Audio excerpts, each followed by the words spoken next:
أعوذ بالله من الشيطان الرجيم. بسم الله الرحمن الرحيم. يا أيها الذين آمنوا لا تكونوا كالذين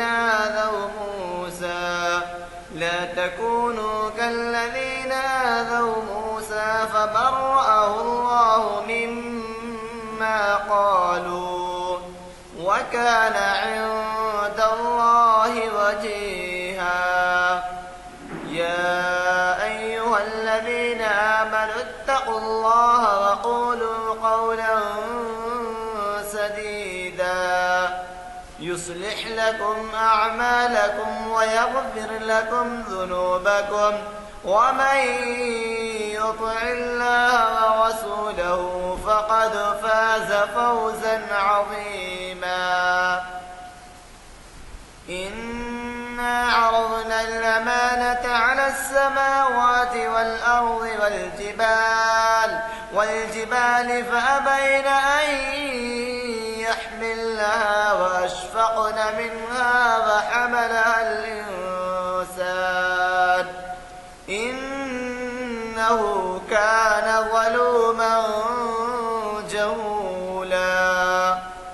ليعذب الله المنافقين والمنافقات والمشركين والمشركات ويتوب الله على المؤمنين والمؤمنات وكان الله غفورا رحيما. صدق اللہ العظیم. جیسے کہ آپ واقف ہیں، آج ہمارے درمیان آپ کے جانے پہچانے مخرر جناب اقبال احمد انجینئر صاحب تشریف فرما ہیں. انہوں نے ہمارے ان محافل کو، شریعت کے بھی اور تاریخ اسلام کے محافل کو بھی انہوں نے گرمایا ہے، اور شاید میرا تو خیال ہے کہ تقریباً 100 محافل تو ہو چکے ہوں گے. یہ عنوان انہوں نے آج کے پس منظر کے پیش نظر دیا ہے کہ شہر کے شریعت کے بعض پہلو اور مختلف مذاہب. آپ کو اندازہ ہے جو حضرات حالات سے واقف ہیں کہ اس عنوان کی کتنی اہمیت ہے. جو کچھ منظر اس وقت ملک کے حالات پیش کر رہے ہیں اس میں اس کا بڑا ہی دخل ہے شریعت کے بعض پہلو اور مختلف مذاہب. حضرات، یہ محفل 599 ہے اور یہ منعقد ہو رہی ہے جامع مسجد عالیہ گن فاؤنڈری کے کانفرنس ہال میں بعد نماز عصر. آج بتاریخ 5 محرم 37 ہجری 19 اکتوبر 2015. میں نے اس سے پہلے بھی آپ سے خواہش کی تھی کہ تعلیم کان کوشش کریں کہ نوجوانوں کو اس میں شرکت کی ترغیب دیں اور ہمارے جو اعلامیہ چھپتے ہیں اس میں دلچسپی لیں، مساجد میں لگائیں، اعلانات کروائیں. اس کی وجہ یہ ہے کہ اتنی مصروف زندگی ہو گئی ہے کہ اگر کسی گھر میں بھی جائیے آپ، دینی عنوان کے جو کچھ پروگرام پیش ہوتے ہیں ان کو دیکھنے کے لیے وقت نہیں ہے، لیکن کھیل تماشے، سنیما، اشتہارات، اس کے لیے وقت ہے. کسی گھر میں بھی چلے جائیے، اللہ اس کے کہ چند ہوں گے گھر، لیکن بعض گھروں میں تو اس کو بہت ہی کم اہمیت دی جاتی ہے اور اہتمام کرنے والے کیا کیا اہتمام کرتے ہیں. حتیٰ کہ تیلگو ٹی وی بھی ایک اسلامک پروگرام پیش کر رہا ہے. یہاں بیٹھے ہیں تیلگو ٹی وی کے، ان کا ایک ٹی وی، کیا نام ہے آپ کے ٹی وی؟ اسفورتی کے معنی جذبے کے ہیں. وہی جذبے کے ہیں نا اسفورتی کے معنی. تو وہ جو ہے اسلامک چینل ہے، یعنی اسلامکس کے بارے میں تیلگو کا ہے. تو اسی طریقے سے کئی چینلز اس بات کی کوشش کرتے ہیں کہ آپ کو کچھ پروگرام سنائیں اور